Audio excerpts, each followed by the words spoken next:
네, 안녕하세요. 누르끼끼입니다. 오늘 소개해드릴 영상은 박태준 유니버스 기술력이 뛰어난 캐릭터 탑10입니다. 여기서 말하는 기술이란 무술의 완성도, 다양성, 숙련도 등과 스포츠 선수, 무도인으로서 경력, 커리어를 복합적으로 고려한 것임을 알려드립니다. 또한 무술관의 우위를 점할 수 없기에 순위가 낮다고 무조건 기술에서 열위에 놓이지 않는다는 점을 미리 알려드립니다. 10위에는 한국 검도 계승자 준구가 선정되었습니다. 준구는 얼핏 보기에는 개싸움과 연장술을 바탕으로 전투하는 것 같지만 사실은 검도를 정식적으로 계승한 캐릭터이기에 연장술을 잘 다루는 것이었습니다.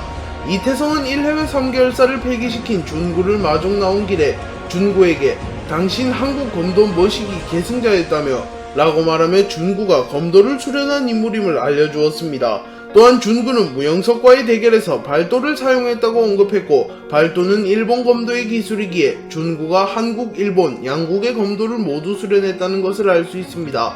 보통 한무술의 계승자라고 불리는 인물은 전국을 통틀어도 몇 명이 되지 않으며 그들은 모두 그 무술만 수십 년 동안 수련한 경우가 많기에 준구가 검도계에서 엄청난 커리어를 이룩했다고 볼 수 있습니다. 또한 준구는 매사에 진지하지 못한 캐릭터지만 검을 질 때만큼은 진지하게 전투에 임하는 것으로 보아 본인 스스로도 검도를 매우 숭고하게 생각하고 있다고 볼 수 있습니다. 또한 준구는 검술 실력도 매우 뛰어나며 전투력도 강한 인물이기에 불법적인 일을 하는 것이 아니라 검도인으로서 진로를 정했더라면 무도인으로서 지금보다 훨씬 명성이 높았을 가능성이 높습니다. 9위에는 극진공수도의 대가 종건이 선정되었습니다. 박형석과 이진성의 대결에서 박형석이 종건의 극진공수도를 카피하는 장면이 나왔고, 이때 종건이 극진공수도를 수련하고 있는 사진이 나옵니다. 그리고 종건이 극진공수도를 수련하고 있는 곳에 일대종사라는 문구가 담긴 글귀가 있었고, 이는 종건과 일대종사가 밀접한 관계가 있다는 것을 뜻합니다. 첫 번째 경우는 종건이 일대종사에게 무술을 수련받은 경우, 두 번째 경우는 종건이 일대종사인 경우가 있습니다. 그리고 현재 흐름상 종건이 1대 종사일 경우가 높으며, 만약 종건이 1대 종사일 경우에는 극진공수도에서만큼은 박태준 유니버스에서 최고라고 볼 수 있습니다. 1대 종사라는 칭호는 각 무술 문파에서 한 시대에 나올까 말까한 위대한 스승을 일컫는 말이며, 무림계 전체에서 존경을 받는 위대한 인물에게만 부여되는 전설적인 칭호입니다. 아직까진 종건이 1대 종사일지 1대 종사의 제자일지 자세하게 공개된 게 없기에 우선은 8위에 선정하였지만 추후 종건이 1대 종사라는 것이 나온다면 종건의 순위가 더 올라갈 여지가 충분합니다. 또한 종건은 아이키도도 매우 잘 구사하기에 기술의 다양성도 뛰어난 인물입니다. 8위에는 최고의 국가요원 김부장이 선정되었습니다. 김부장은 최원석과의 대결 이후 최원석을 자신의 제자로 받아들였고, 최원석에게 절권도, CQC, 영춘권 자신만의 기술을 전수해 주었습니다. 그리고 절권도를 가장 잘 다루는 것으로 추정되며 절권도만큼은 박태준 유니버스에서 최강의 경지를 자랑합니다. 또한 최원석은 아직까지 1m밖에 구사하지 못하는 CQC를 무려 30m나 구사할 수 있으며 영춘권도 매우 잘 다루는 인물입니다. 또한 자신만의 기술인 김부장 보법을 사용하며 소리 소문 없이 움직일 수 있기도 합니다.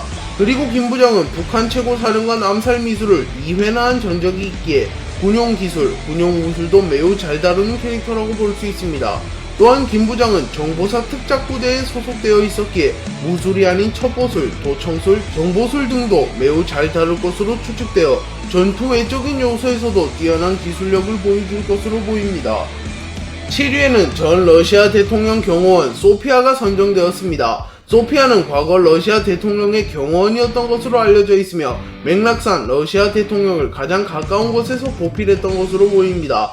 러시아는 공산주의 사회이기에 과거부터 최고 권력자의 보안과 경호에 많은 투자를 하던 국가인데요.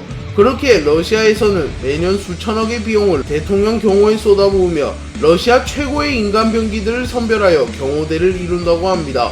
그리고 소피아는 그 중에서도 가장 뛰어났던 인물로 추측됩니다. 그렇기에 소피아는 기술은 물론이고 모든 부분에서 매우 뛰어난 인간일 것으로 보입니다. 소피아가 다루는 무술은 시스테마인데요. 소피아는 시스테마를 능숙하게 다루는 것은 물론이고 자신만의 기술인 소피아류 비기까지 창조해낼 만큼 시스테마에 대한 이해도가 높습니다. 또한 박형석, 홍재열이라는 걸출한 제자들을 키워내기도 하였습니다. 6위에는 길거리 싸움의 정점 쌈닭이 선정되었습니다. 쌈닭은 오랜 기간 길거리 싸움을 하였고 모든 무술을 연구하고 파해법을 조사하여 자신만의 기술을 만들어내는 데 성공하였습니다. 그리고 그 기술은 대부분 일반인도 쉽게 따라할 수 있으며 무술들의 약점을 공략하여 카운터를 치는 기술들이었습니다. 그리고 일반인이었던 요비는 쌈닭의 기술들을 수련한 뒤 프로 선수, 아마추어 선수, 무도인을 상대로도 우위를 점하며 승리하는 모습을 보일 만큼 쌈닭의 기술들이 실전성이 뛰어난 기술들임을 증명하였습니다. 또한 쌈닭의 금지 기술은 웬만한 사람들은 모두 쓰러뜨릴 수 있으며 심지어 사망에 이르게 만들 수도 있을 만큼 위험하고 강력한 기술입니다. 또한 쌈닭은 과거 전쟁에도 참전한 전쟁 영웅이기에 총기류도 매우 잘 다룰 것이며 군용 무술도 잘 구사할 것으로 추측되는 캐릭터입니다. 5위에는 UFC 세체급 챔피언 로건 그레이시가 선정되었습니다. 김문성은 로건을 그라운드의 대가라고 평가하였으며 플라잉 한 발을 매우 잘 다루는 인물이라고 평가하였습니다. 그렇기에 로건은 은간우처럼 신체 능력이 뛰어나서 챔프를 먹은 것이 아닌 하빕처럼 기술이 매우 뛰어나서 챔프를 먹었을 가능성이 높습니다. 실제로 로건은 헤비급 치고는 왜소한 피지컬을 가지고 있으며 과거 쌈닭과의 대결에서 처참히 패배한 것으로 보아 타고난 신체를 지닌 인물은 아닌 것으로 보입니다. 그리고 그레이시 가문 자체가 주짓수를 수련하는 가문이기에 로건은 주짓수를 베이스로 전투하는 그래플러일 가능성이 매우 높습니다. 또한 로건은 MMA를 수련한 인물이기에 MMA의 기본이자 근간이라고 불리는 무술인 무에타이와 복싱도 잘 구사할 가능성이 높아 타격계에서도 매우 뛰어난 기술의 완성도를 보여줄 것으로 추측됩니다. 4위에는 대한민국 레전드 태권도 선수 성한수가 선정되었습니다. 성한수는 올림픽에 참가하여 금메달을 거머쥔 적이 있으며 태권도를 너무나도 잘하여 북한에서 초빙까지 할 만큼 뛰어난 태권도 선수였습니다. 또한 수십 년이 지났음에도 대중들이 알아볼 만한 인지도를 가진 것으로 보아 당시의 태권도로 전국의 이름을 날렸던 인물임은 분명합니다. 그리고 성한수는 각 무술의 고수들을 섭외하여 파괴력을 알아보는 프로그램에 태권도를 대표하는 인물로 섭외된 것으로 보아 태권도에서만큼은 따라올 자가 없는 인물이라고 볼 수 있습니다. 또한 성한수는 ITF 태권도와 WTF 태권도를 모두 구사할 수 있는 인물이기에 실전에서도 태권도를 매우 잘 다루는 인물입니다. 그리고 자신만의 필살기인 1440도 발차기도 소유한 인물이기도 합니다.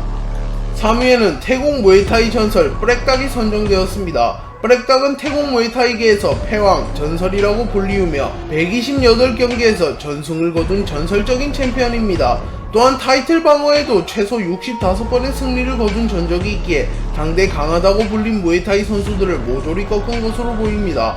그리고 남에게 존댓말을 절대로 사용하지 않는 종건조차도 뿌렉닭에게는 존댓말을 사용하며 예우를 갖추었으며 스스로를 팬이라고 말한 뒤 사인을 요청하기도 하였습니다. 또한 뿌렉닭은 무에타이만 잘하는 것이 아니라 자신만의 금지 기술도 소유하고 있으며 이 금지 기술을 사용하면 사람이 죽을 만큼 위력이 강력하다고 밝혀졌습니다. 2위에는 모든 무술을 마스터한 격투기기에 무영석이 선정되었습니다.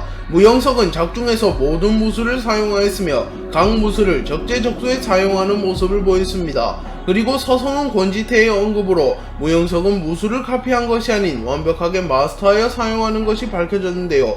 마스터하다의 사전적인 의미는 어떤 기술이나 내용을 배워서 충분히 익히다 라는 뜻입니다. 그리고 카피는 문서나 그림, 사진 따위를 복사기를 이용하여 같은 크기로 또는 확대 축소하여 복제하다 라는 뜻을 가졌습니다. 그렇게 무영석은 모든 무술을 학습하여 익힌 후 사용하는 것이고 성묘하는 복제하여 사용한다는 차이점이 있습니다. 그렇게 무영석은 기술의 다양성도 매우 뛰어나지만 기술의 완성도 숙련도 면에서 카피한 것과는 질적으로 다른 모습을 보여준다고 볼 수 있습니다. 1위에는 모든 분야의 독보적인 천재 이지훈이 선정되었습니다. 이지훈은 고교시절 거의 모든 분야의 대회에서 전국대회 1위를 거머쥔 천재입니다. 이지훈은 무술부터 시작하여 예체능학원과 관련된 모든 대회를 휩쓸었기에 무술이 아닌 다른 기술들도 매우 뛰어나다고 볼 수 있는데요. 그렇게 육상, 생활체육 등을 적재적소에 활용하여 변수를 창출하여 전투에서 이점을 가져갈 수도 있습니다. 또한 당연히 복싱, 극진, 레슬링, 무에타이, 유도, 씨름, 킥복싱, MMA 등도 잘 다룰 것입니다. 그리고 아직까지 군대를 가지는 않은 것으로 보이나 소피아 같은 지인에게 군용 무술을 배웠더라면 군용 무술도 구사할 수 있을 가능성이 존재합니다. 네, 오늘 영상은 여기까지입니다. 시청해주셔서 감사합니다.